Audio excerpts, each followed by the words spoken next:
Welcome back to SciCast. We are the NPCs. That's right. And we're here to explore some really fascinating corners of gaming history and design. All guided by the amazing research SciGuy has put together for us. Seriously, a huge thank you to SciGuy. The stuff they dig up really lets us get into the details. Yeah, it gives us a fantastic framework for the conversation. Absolutely. And hey, just a quick heads up for you listening, we're still tweaking the audio setup here at SciCast HQ. Still dialing it in. Exactly. So if you happen to hear something a bit weird, maybe a phantom sword clang or possibly a distant chocobo squawk, just roll with it. We're working on it, promise. Think of it like, I don't know, finding a slightly glitchy but charming side quest. Adds character. Perfect analogy. So before we dive in, what's been on your gaming screen lately? Oh, man. Well, I'm still kind of lost in Night City. Cyberpunk 2077. Still exploring. Yeah, after the big updates, the city just feels so alive. The visual density, the systems, it's just, wow. Plus, squeezing in some Apex Legends when I need that competitive fix. Maybe tinkering in Genshin. Always chasing those frames or the next cool build. How about you? Still digging through the classics. You know me. I've actually been deep into Final Fantasy Tactics again. Oh, nice. A true classic. It's just, there's something about that grid-based strategy, the job system, it holds up so well. It really makes you appreciate how foundational those mechanics were, and you can still see their influence today. Totally get that. You appreciate the roots while I'm off chasing the latest graphical bells and whistles. Hey, someone has to. But that contrast, actually, it's a perfect setup for what SciGuy has lined up for us today. Oh, yeah. What are we tackling? We're taking a close look at a game that definitely shook things up. It took a beloved world, beloved characters, and just flipped the whole vibe. We're talking about Final Fantasy X-2. Ah, yes. A game that definitely caused, let's say, a lot of discussion back in the day. Understatement. So, our mission today, using all the great material SciGuy gathered, is to really unpack what made FFX2 so different, why the reaction was so, passionate and mixed, right, and figure out its place in the grand scheme of Final Fantasy and maybe even JRPGs overall. It's a really unique slice of gaming history. Okay, let's do it. Let's unpack this. Yeah. Unconventional sequel. All right, so right off the bat, SciGuy's notes point out something massive.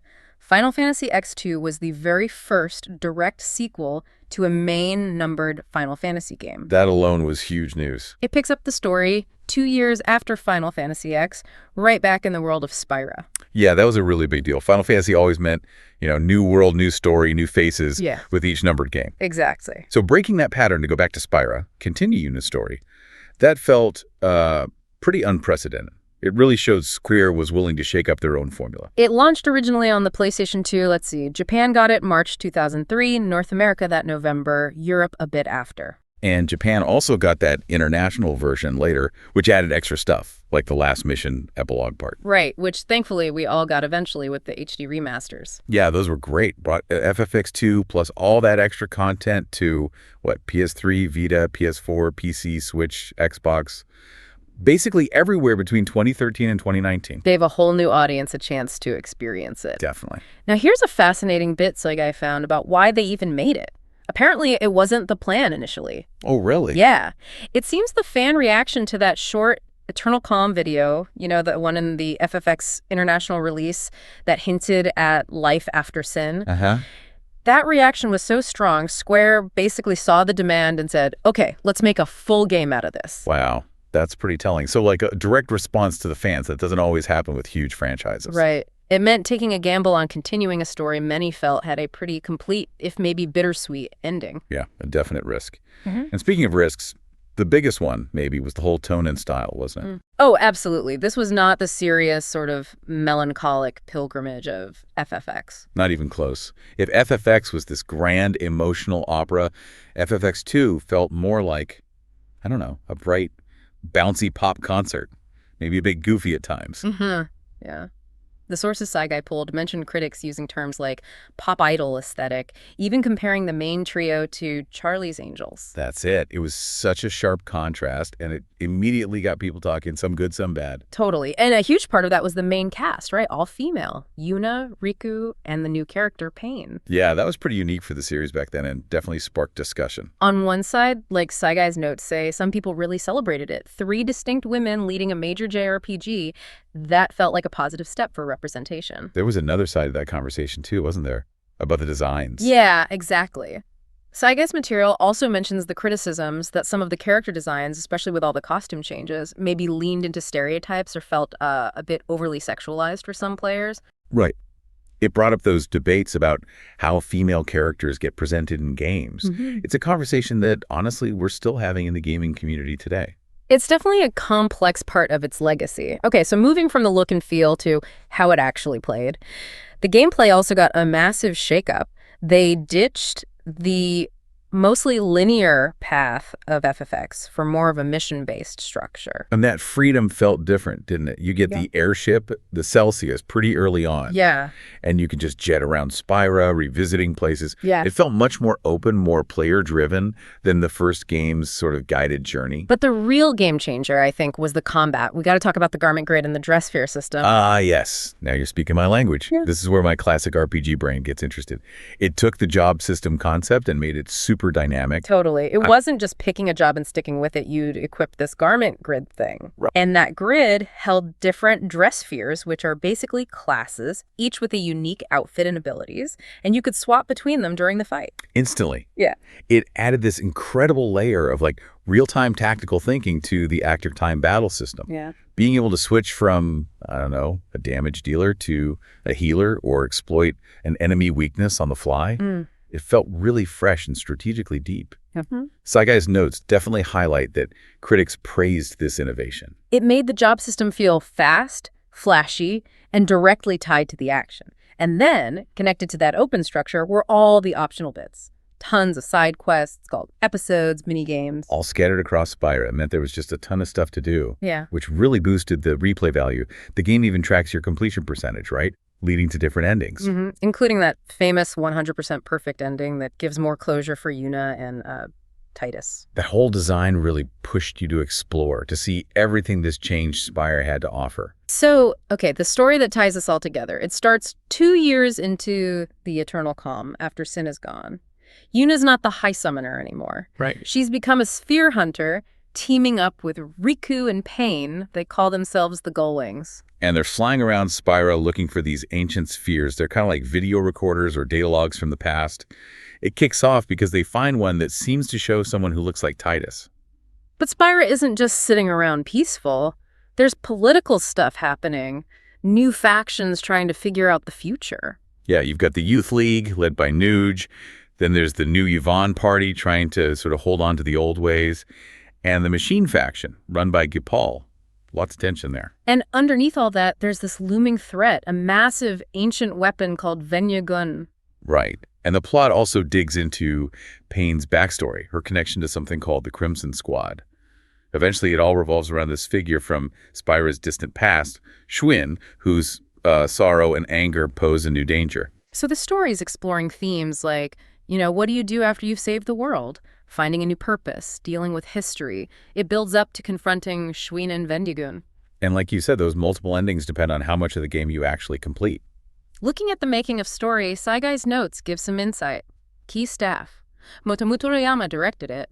Yoshinori Kitase produced. Kazushika Nojima and Daisuke Watanabe wrote the scenario. Tetsuya Nomura on character designs. Shintaro Takai as art director. And the music was Noriko Matsueda and Takahito Eguchi. And here's a key production detail Saigai flagged. To get the game out relatively quickly, they reused a lot of assets from Final Fantasy X. Ah, that makes sense. A practical decision for efficiency. Yeah, but it's interesting, right? Reusing assets like that, it saves time, but it also sets certain expectations. Is it a totally new game or more like an expansion? That's a balancing act developers still deal with today. And speaking of balancing acts and big changes the music, this is probably where the tonal shift felt most obvious. This was not Nobuo Uematsu's classic orchestral sound. Definitely not. Matsueda and Eguchi composed. And Saigai found info saying the directors specifically asked for music influenced by games like Racing Lagoon and The Bouncer. Right. So it ended up leaning really heavily into J-pop and more contemporary sounds. You got those really prominent vocal tracks, real emotion, and 1,000 words. Kodakumi sang them in Japanese, Jade Villalon in English. And yet that musical style, it was definitely a sticking point for a lot of longtime fans, very tied into the game's whole new vibe. Well, music trends in games change all the time, but Yeah, for a series like Final Fantasy, that was a particularly bold move. Whether you liked the J-pop feel or not, it was a very deliberate choice that matched the game's new identity. Character designs were still handled by Tetsuya Nomura, and Yuna's redesign was probably the most striking symbol of the change. Oh, for sure. From that reserved traditional summoner look in FFX to this energetic gun-toting sphere hunter with the tiny bee pistols, it was a huge visual statement about her character growth and newfound freedom. Riku kept her usual energetic style, and Pain brought in that cool, sort of gothic, stoic aesthetic. And the dress spheres themselves gave Nomura and the team a massive canvas. Seeing the trio cycle through all those different job outfits was a huge part of the game's visual appeal and tied right back into the gameplay. Now, beyond just FFX2, the trio Yuna, Riku, and Pain, or YRP, they actually popped up elsewhere, didn't they? Oh yeah, they had some staying power.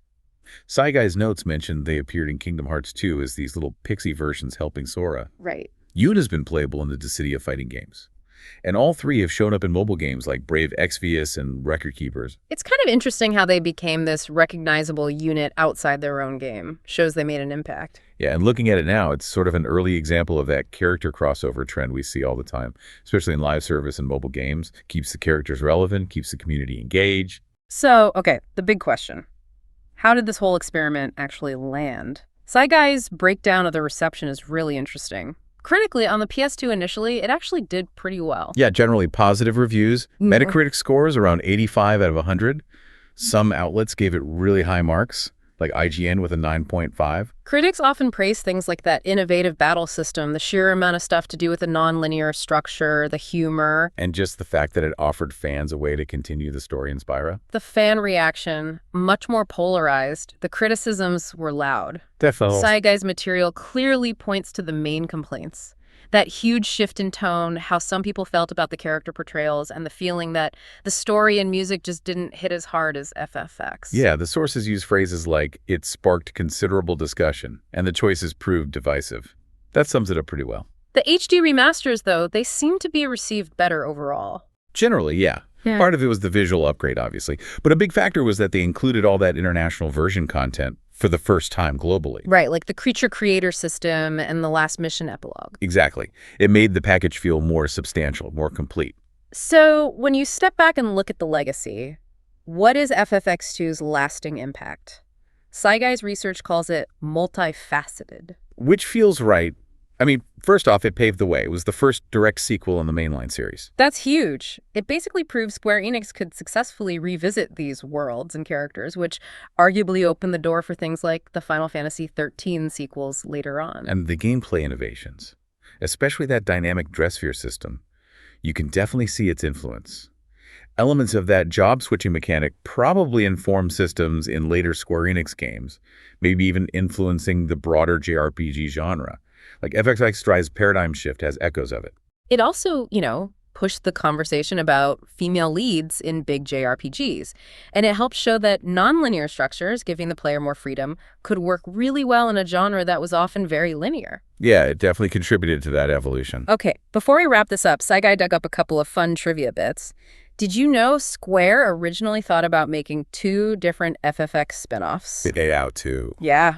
One focused on Yuna, another on Riku, but they eventually decided to combine the ideas into one direct sequel. Wow, that could have been totally different. And what about Pain's trainer dress sphere, the animal companion? Yeah, originally it was going to be a snake, but apparently animating the snake realistically was too tricky, technically. Huh. So they changed it to a bird. A classic game dev story. Technical limitations directly impacting design. Also, a little piece of timing trivia. FFX2 was the very last game Square released before the big merger with Enix happened in April 2003. Huh. A little historical marker right there. And of course, you got to mention the obligatory Biggs and Wedge cameo. Always fun for fans. Can't forget them. And then there's the big one, the fan theory fuel. That debated connection to Final Fantasy VII through the character Shinra in FFX2. Oh boy, that one. Saiga Notes mentioned scenario writer Kazushi Kojima himself brought it up in an interview. Right. He speculated that Shinra from FFX2, who's messing around with extracting energy from the planet, could maybe be an ancestor of the founder of the Shinra company in FF7. He stressed it was just his personal idea, not official canon. But that little comment just exploded, didn't it? It's been a massive fan theory ever since. Totally. That's the kind of thing that keeps forums buzzing for decades. Just that tiny hint of a connection. It really is. So, summing it all up, Final Fantasy X-2 was, well, a bold move. Definitely brave. It took this beloved world, these characters, and just went in a completely different direction tonally. Lighter, faster, mechanically, very distinct. It brought in some really praised innovations like the dress sphere system, the non-linear approach. But those big shifts in tone and style, they absolutely divided the audience, alienated some people who loved the original's vibe. It was a risk, a bold flight, as one source put it. It proved direct sequels were possible for Final Fantasy. It definitely influenced later game design. And it sparked conversations about tone, about character representation that are still relevant. Yeah, its legacy isn't straightforward, is it? It's this complex mix. People appreciate the forward-thinking mechanics, but criticize the break from FFX's identity. It gave us this unique look at what happens after you save the world, but in a way that was, vibrant and sometimes pretty polarizing. You know, thinking about how drastically FFX2 changed from FFX, it makes you think about other sequels that took huge risks. Why do some land well feel like smart evolutions while others just split the fan base down the middle? That's a great question. What does the reaction to FFX2 tell us about trying to balance what fans expect versus, creative freedom within a huge franchise? And thinking about the story itself, how FFX2 focused on Yuna finding joy and purpose after her massive, heavy quest in the first game. That specific take on moving on life after the big goal. How does that compare to how other games or stories handle the aftermath? Yeah, it wasn't the obvious path, maybe not the one everyone wanted, but it was the story they chose to explore. A different kind of journey. Definitely something for you to think about. Well, that was a really interesting trip back to Spyro version 2.0. It really was. Thanks, everyone, for joining us for this. Remember, you're awesome. Never let the world tell you otherwise. Stay safe, stay sane.